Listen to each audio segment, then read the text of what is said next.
Hello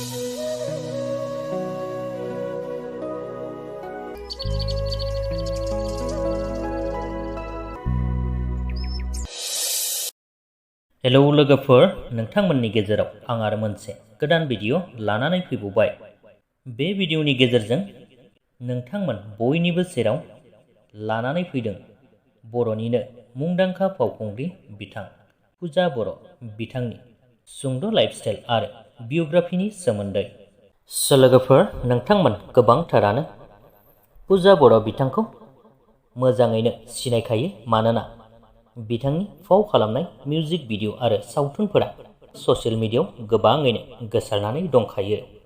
बिथां पुजा बर' बिथाङानो जादों सनितपुर जिल्लानि तेजपुर एरियानि सारिदुवार कटन मिल होननाय मोनसे गामिनि। बिथांहा न'खराव 7 सोद्रोमाफोर दं, बिमा 3 आरो फंबाय 1। लोगोफोर, बिमा 3 होनोब्ला बिथाङा गावनि बिमादैफोरखौबो गासैखौबो बिमा लिंजोबो, बेनिखायनो 3 बिमा होननानै बुंनाय जाबाय। मानोना बिथांमोननि न'खराव दायो हौवा मानसियानो गैयाखौनो बुंजायो, मात्र बिथांनि फंबाय 1ल'। लोगोसेनो बिथां पुजा बर'आ उन्दै समावनो बिफाबो गोमाजादों, एबा बिथाङा 4 बोसोरसो समावनो बिथांनि बिफायाबो थैदों होननानै मोनथिनो मोननाय जादों। बिथांनि धोरोमानो जादों हिन्दु। लोगोफोर, पुजा बर' बिथाङा फावखुंग्रिजों लोगोसेनो सासे इउटुबारबो, आरो बिथाङा इन्डिग'नि एयार हस्टेस लाइनाव केबिन क्रिउनि बिथाङा जबबो मावो। मोनथिनाय बादिब्ला बिथाङा कलकातायावनो थायो।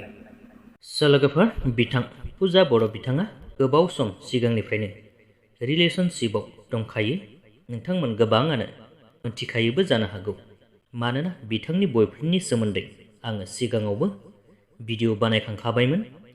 बिथांनि बयफ्रेन्डआनो जादों नोंथांमोन बयजोंबो सिनायजाखानाय बिथां अलंबार गयारि बिथाङानो। लोगोसेनो दायो बिथांमोननि मोनसे बे बोसोरावनो आबुं बर' सावथुन फैगासिनो दङ। बे आबुं बर' सावथुननि मुङानो जादों दोहौ। बे दोहौ मुंनि सावथुनाव बिथांमोनखौ फावखुंगुर आरो फावखुंग्रि महरै फाव खालामनाय नुनो मोनबावगोन। आसा खालामो नोंथांमोन बयबो बिथांमोननि फैनो गोनां बे दोहौ मुंनि सावथुनखौ नायनो थाखाय नेनानै थागोन होननानै। बेजों लोगोसेनो बिथां पुजा बर' बिथांनि सुंद' सोमोन्दैनि भिडिअआबो बेखिनियानोमोन। भिडिअखौ नायनानै मोजां मोनदोंब्ला लाइक खालामदो, लोगोसेनो चेनेलखौबो साबस्क्राइब खालामनानै लाब्लानो जाबाय।